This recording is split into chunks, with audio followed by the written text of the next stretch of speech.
पढ़ाना है, खुद पढ़ना है, रोजगार करना है, आत्मनिर्भर बनना है।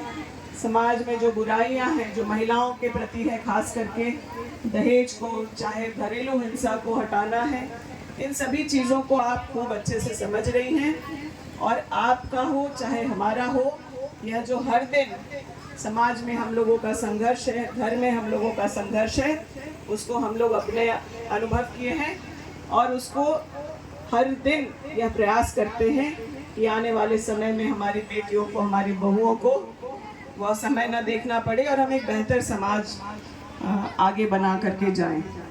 उसका अधिकार मिला है। यह एक बड़ा अधिकार है जिससे हम अपनी आवाज़, अपनी सरकार, अपने लोगों को चुन सकते हैं। दूसरा बड़ा काम देश में अगर हुआ तो महिलाओं को शिक्षित करने का काम हुआ। उनको उनके स्वास्थ्य की देखभाल करने की बात हुई, उन्हें स्वस्थ बनाने की बात हुई। आज कोई महिला गर्भवती होती है तो उसके प्रेगनेंसी के शुरू से लेके बच्चों को संभालता है, जैसे उसका सुना जाता है।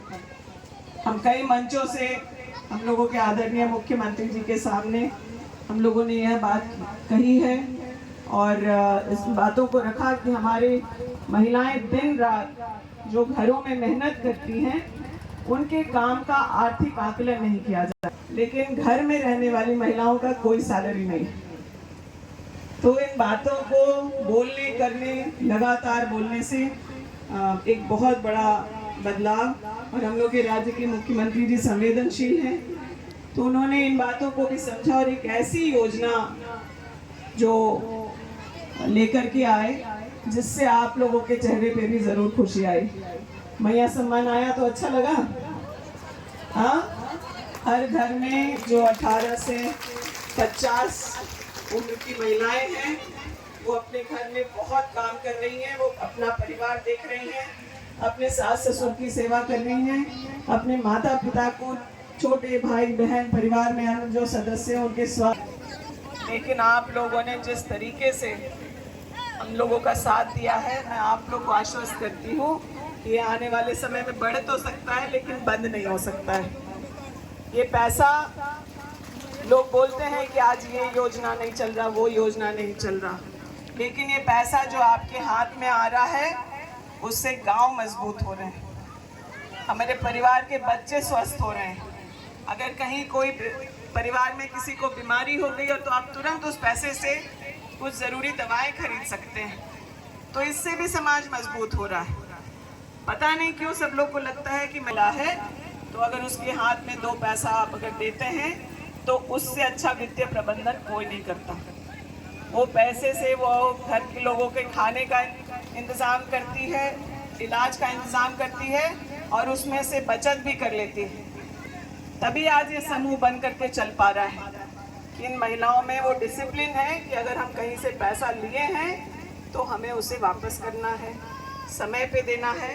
तो मुझे बहुत उत्साह से मिलने आती हैं और उनकी तरक्की देख करके हमें भी खुशी होती है। हम लोग कई ऐसी योजनाएं बना रहे हैं जिससे कि आज आपके खाते में जितना पैसा जमा है बैंक में, उस पैसे को आप लोग अपने और उन्नति और प्रगति के लिए उसका इस्तेमाल कर सकें।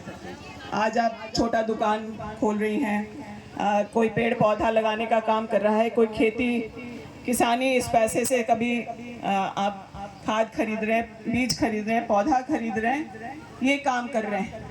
लेकिन सरकार की ये सोच है कि आने भी हमारी समूह की महिलाएं बहुत ताकत से कर सकें और मिलजुल करके कर सकें। आप लोग अगर चाहते हैं तो आप सोचिए, हर घर में झाड़ू चाहिए कि नहीं चाहिए, तो उसका खपत भी है। आप लोग सोचिए, बड़ा सोचिए, हिम्मत कीजिए। बाकी ताकत देने के लिए हम लोग सरकार में हैं, आप लोग की आवाज़ मजबूती से लोगों के बीच में रखने के लिए। और मैं यही कहना चाहूँगी कि आप लोगों के एक एक मुस्कान के लिए हम लोग दिन रात आप लोगों के बीच हैं, जनता के लिए काम कर रहे हैं और आप लोगों की प्रगति से ही हम लोगों को मान सम्मान या बढ़ावा मिलता है। मैं आप लोगों को इस मंच से और तमाम प्रशासनिक पदाधिकारियों को धन्यवाद देना चाहती हूँ कि आप लोग बहुत मेहनत से लोगों को एक एक कदम दिखा के, सिखा के यहाँ तक लेकर के आए हैं और आने वाले समय में और आगे इन बहनों को बढ़ाएंगे। आपको धन्यवाद इस मन से करना चाहूँगी। और मैं आप बहनों को भी कहना चाहूँगी कि कुछ बहनें व्यवसाय कर रही हैं, कुछ नौकरी करें, कुछ शिक्षा प्राप्त कर रही हैं। करण के बाद सबसे बड़ा अधिकार जो हम लोगों को लेना है वो राजनीतिक अधिकार लेना है, क्योंकि आज अगर विधानसभा में खड़े होके जब महिलाओं की बात करती है तो हजारों करोड़ों महिलाओं की आवाज़ वहाँ पहुँचती है। मैं आप लोगों से इसी निवेदन के साथ कि अपने आर्थिक सशक्तिकरण के साथ अपने राजनीतिक सशक्तिकरण की तरफ बढ़िए, तो आप लोग कई महिलाओं की आवाज़ और ताकत बन सकती हैं। इन्हीं शब्दों के साथ मैं आपको धन्यवाद देना चाहती हूँ और बहुत बहुत धन्यवाद। बहुत बहुत धन्यवाद मैडम आपके